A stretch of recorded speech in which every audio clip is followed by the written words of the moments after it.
ఉంది. ప్రస్తుతం జూబ్లీహిల్స్ అపోలో హాస్పిటల్లో పవన్ కు ట్రీట్మెంట్ అందిస్తున్నారు వైద్యులు. పవన్ కి ఫోన్ చేశారు ప్రధాని మోదీ. హాస్పిటల్ బెడ్ పై నుంచే మోదీతో మాట్లాడుకొచ్చారు పవన్. ఆరోగ్యం ఎలా ఉందని పవన్ ని మోదీ అడిగి తెలుసుకున్నట్టు తెలుస్తోంది. అయితే పవన్ త్వరగా కోలుకోవాలని ప్రార్థిస్తున్నానంటూ సీఎం చంద్రబాబు కూడా ట్వీట్ చేశారు. ప్రస్తుతం హైదరాబాద్లోనే ఉన్నారు మంత్రి నారా లోకేష్. పవన్ ని లోకేష్ పరామర్శించే అవకాశం కూడా ఉంది. అయితే కొంతకాలంగా ఆరోగ్య సమస్యతో బాధపడుతున్నారు పవన్ కళ్యాణ్. అధికారులతో రివ్యూ చేస్తున్న టైంలో ఒక్కసారిగా అస్వస్థతకు గురయ్యారు. దీంతో తీవ్రమైనటువంటి చెవి నొప్పితో జూబ్లీహిల్స్ అపోలోలో అడ్మిట్ అయ్యారు పవన్ కళ్యాణ్. పవన్ చెవికి సర్జరీ చేశారు అపోలో డాక్టర్లు. కోలుకోవడానికి టైం పడుతుందంటున్నారు. బాగా రెస్ట్ తీసుకోవాలని కూడా సూచన చేశారు. సో తన చెవికి సర్జరీ చేశారు. నేను అధికారులతో రివ్యూ చేస్తున్న సమయంలో ఒక్కసారిగా అస్వస్థత గురయ్యారు ఆయన. వెంటనే ఆయన్ని హైదరాబాద్లోని జూబ్లీహిల్స్ అపోలో ఆసుపత్రిలో చేర్పించారు. ప్రస్తుతానికి ఆయన సర్జరీ కూడా పూర్తయింది. అటు ప్రధాని నరేంద్ర మోదీ ఫోన్లో పవన్ ఆరోగ్య విషయం పైన అడిగి తెలుసుకున్నారు. అటు చంద్రబాబు కూడా ట్వీట్ చేశారు. మంత్రి నారా లోకేష్ కూడా హైదరాబాద్లో ఉన్నారు. మరి కాసేపట్లోనే పవన్ కళ్యాణ్ పరామర్శించే అవకాశం ఉంది. మా ప్రతినిధి ఏపీ ఇన్పుట్ ఎడిటర్ కృష్ణమోహన్ సిద్ధంగా ఉన్నారు ఫోన్ లైన్లో. కృష్ణమోహన్, పవన్ కళ్యాణ్ ఎటువంటి సర్జరీ జరిగింది? అంటే పవన్ కళ్యాణ్ అంత తీవ్రమైనటువంటి చెవి నొప్పితో బాధపడ్డారా? సో ఇది సడన్గా రైజ్ అయిందా? గతంలో కూడా ఇటువంటి సమస్య ఉండేదా? ఇప్పుడు ఆయన ఆరోగ్య సమస్య పైన, ఆరోగ్య పరిస్థితి పైన కొంత ఫ్యాన్స్లో కానీ ఏపీ రాజకీయాల్లో కానీ కొంత ఆందోళన వ్యక్తం అవుతుంది. అప్డేట్స్ ఏంటి? పవన్ కళ్యాణ్ ప్రస్తుతం అయితే స్టేబుల్ గానే ఉన్నారు. ఆయనకి యూరోప్ సంబంధించిన కొంత ఇష్యూ వచ్చింది. అందులో చెవి దగ్గర కూడా పెయిన్ రావడం వల్ల ఇంకా సర్జరీ చేయాలి. అంటే ఈ సమస్య ఇప్పటికిప్పుడు వచ్చింది కాదు, ఇటీవల కాలంలో కూడా వరుసగా ఆయన ఈ సమస్యతో ఇబ్బంది పడుతూ ఉన్నారు. డాక్టర్లకి పలుసార్లు కూడా వెళ్ళి చూపించుకున్న పరిస్థితి అయితే ఉంది. కానీ ఈసారి కొంత సివియర్ గా రావడంతో దానికి సంబంధించి సర్జరీ చేయాల్సి రావడంతో శనివారం చేసిన పరిస్థితి.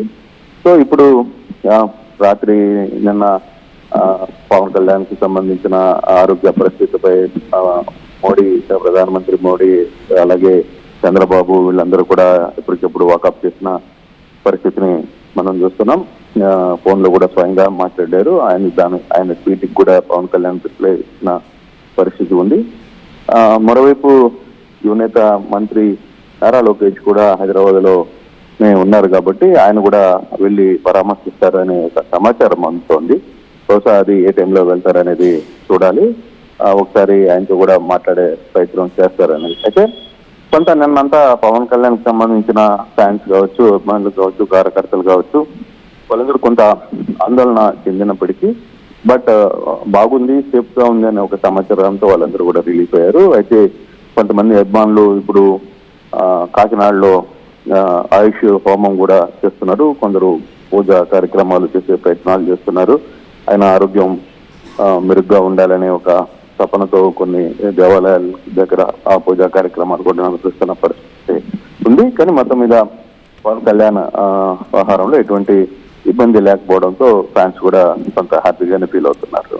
మనోజ్ రైట్. ఇప్పుడు ఆల్రెడీ మంత్రి నారా లోకేష్ కూడా హైదరాబాద్లో ఉన్నట్టు తెలుస్తోంది. పవన్ కళ్యాణ్ పరామర్శించే అవకాశం ఉంది. సో పవన్ కళ్యాణ్ పరామర్శించడం కోసం హైదరాబాద్కి వచ్చారా? ఇప్పుడు పవన్ కళ్యాణ్తో అటు మోదీ కూడా ఫోన్లో మాట్లాడినట్టు తెలుస్తోంది. అటు ఆయన అఫీషియల్ డాక్టర్లు ఏం చెప్తూ ఉన్నారు ఆయన ఆరోగ్య సమస్య పైన? అంటే అఫీషియల్ డాక్టర్ ఎక్కడ దాని గురించి మాట్లాడే ప్రయత్నం అయితే చేయట్లేదు. బట్ కొంత ఇన్ఫర్మేషన్ అయితే హాస్పిటల్ నుంచి వస్తే మనకు తెలుస్తున్న సమాచారం. పవన్ కళ్యాణ్ కి సంబంధించిన వ్యవహారం అంటే సర్జరీ కోసం నారా లోకేష్ రాలేదు. నారా లోకేష్ ముందుగానే హైదరాబాద్ కి వచ్చిన నేపథ్యంలోనే ఈ ఇష్యూ వచ్చింది కాబట్టి నేను సాయంత్రం బహుశా ఈ రోజు కలుస్తారని ఒక సమాచారం అందుతుంది.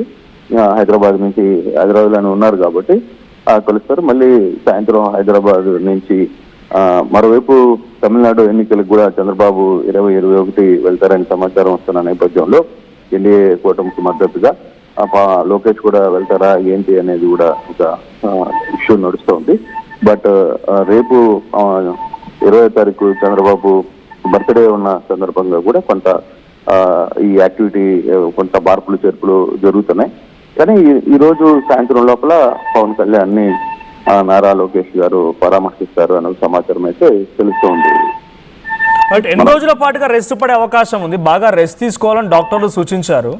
సో ఆయన ఎప్పుడు డిశ్చార్జ్ చేసే అవకాశం ఉంది? ఎన్ని రోజుల పాటుగా రెస్ట్ తీసుకోవాలంటున్నారు? అంటే అఫీషియల్ ట్వీట్ లో మాత్రం చాలా క్లియర్ గా ఒక అంశం అయితే ఉంది. దాదాపుగా 10 రోజుల పాటు ఉండాల్సిన పరిస్థితి అయితే ఉంది. రెస్ట్ లో తీసుకోవాలి, అధికారిక కార్యక్రమాలకి దూరంగా ఉండాలని చెప్పి చెప్తూనే ఇంకో ట్వీట్ కూడా దాంట్లోనే కొంత ఇది వెంటనే తెగిపోయే సమస్య కాదు, కొంత దీర్ఘకాలికంగా దీనికి కొంత ఇది కూడా అవసరం, కొంత జాగ్రత్తగా ఉండాలి అని కూడా డాక్టర్లు సూచించారనేది మనకి అందుతున్న సమాచారం. సో ఈ 10 రోజులు ఖచ్చితంగా ఆయన ప్రభుత్వ కార్యక్రమాలకి, ఇతర కార్యక్రమాలకి దూరంగా ఉంటారు అనేది చాలా క్లియర్ గా చెప్పేశారు. బట్ ఫర్దర్ గా ఎలా ఉండబోతుంది ఏంటి అనేది ఆయన స్పీడ్ రికవరీని బట్టి మిగతా అంశాలు ఆధారపడి ఉంటాయి మనం. Right, thank you Krishnamohan. So మొత్తంగా పవన్ కళ్యాణ్ హైదరాబాద్ జూబ్లీహిల్స్ అపోలో హాస్పిటల్లో చికిత్స పొందారు ఆయన. సో ప్రస్తుతానికి సర్జరీ కూడా పూర్తయింది. చెవి నొప్పి సమస్యతో బాధపడుతున్నారు ఆయన. అధికారులతో రివ్యూ చేస్తున్న సమయంలో ఒక్కసారిగా చెవి నొప్పి అధికం అవడంతో వెంటనే ఆయన్ని అపోలో ఆసుపత్రిలో చేర్పించారు. అక్కడ సర్జరీ కూడా పూర్తయింది. కొంత ఎక్కువగా రెస్ట్ కావాలని వైద్యులు సూచించినట్టు తెలుస్తోంది. సో మరి ఎప్పుడు విడుదల చేస్తారో అఫీషియల్గా డాక్టర్లు ఏదైనా దీనిపైన అనౌన్స్ చేస్తారా చూడాలి. బట్ అటు ఏపీ ముఖ్యమంత్రి చంద్రబాబు కూడా ట్వీట్ చేశారు, sending my best wishes to Pawan Kalyan garu for a speedy recovery following his surgery. May he regain his strength quickly and come back healthier than ever. అది చంద్రబాబు చేసిన tweet. At the same time Modi కూడా పవన్ కళ్యాణ్తో ఫోన్లో మాట్లాడి తెలుస్తోంది. ఫోన్లో మాట్లాడిన ఆరోగ్య సమస్యపై అడిగి తెలుసుకున్నారు. అటు మంత్రి నారా లోకేష్ కూడా హైదరాబాద్ అందుబాటులో ఉండడంతో ఆయన మరి కాసేపట్లోనే పవన్ కళ్యాణ్ని పరామర్శించే అవకాశం కూడా ఉంది.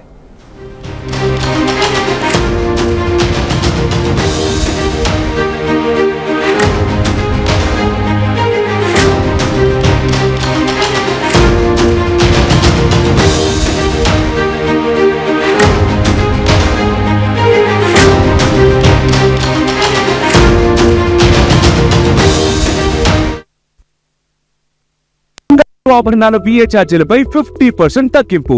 త్వరపడండి, అక్షయ లక్ష్మిని ఆహ్వానించండి. The Chennai shopping mall, Telangana మరియు Andhra Pradesh. Enriching the learning experience with the leaders and resources of the world. KL Global Business School.